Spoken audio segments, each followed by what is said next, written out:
Au pied du Vésuve, elle semble une périphérie comme tant d'autres. Et pourtant, c'est ici, dans les environs de Naples, dans le sud de l'Italie, que prospère la plus haute concentration d'imprimeries clandestines de fausses monnaies en Europe.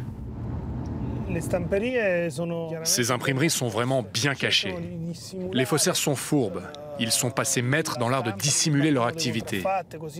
Les lieux que nous contrôlons doivent donc être passés au peigne fin, car de tels ateliers peuvent être n'importe où. Le commandant Napolitano dirige une brigade de la police douanière locale. Toute la zone est asphyxiée par la Camorra, la mafia napolitaine. La Camorra peut facilement débourser de l'argent pour acheter les machines industrielles nécessaires à cette activité et, ce faisant, réinvestir l'argent sale. Leur dernière saisie a été faite ici, dans un de ces cabanons industriels. Baissez la caméra, s'il vous plaît. Ici, la discrétion est de mise pour ne pas alerter les entreprises voisines. À l'intérieur, nous trouvons une véritable caverne d'Ali Baba de l'imprimerie clandestine. Plus de 200 000 € en investissement pour ces machines qui permettent la reproduction à l'identique des billets. Tout d'abord, ils impriment ce film plastique, cette pellicule. Ensuite, l'image est transférée de la pellicule à une plaque de métal, comme celle-ci, regardez.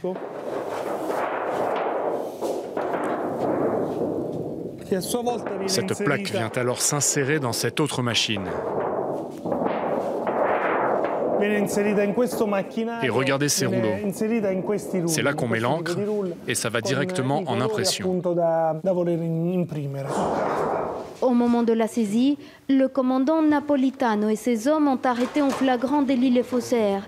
L'impression des billets en cours et l'encre encore fraîche, tout comme cette cache, bien dissimulée derrière une fausse étagère.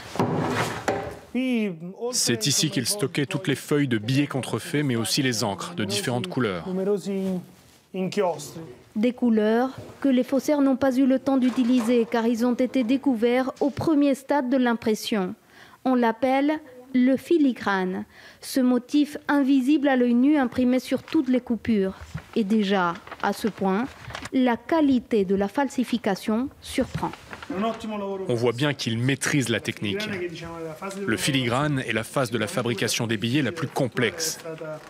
Et ici, elle a été parfaitement falsifiée. Elle tromperait même les yeux d'un expert. Plus d'1 million de faux billets en filigrane ont ainsi été saisis lors de cette opération, pour une valeur nominale qui dépasse les 50 millions d'euros. Sur chacune de ces feuilles, 48 billets de 50 € ont été imprimés.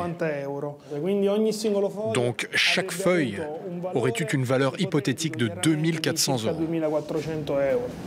Il s'agit là d'une des saisies les plus importantes de ces dernières années en Italie et dans le monde.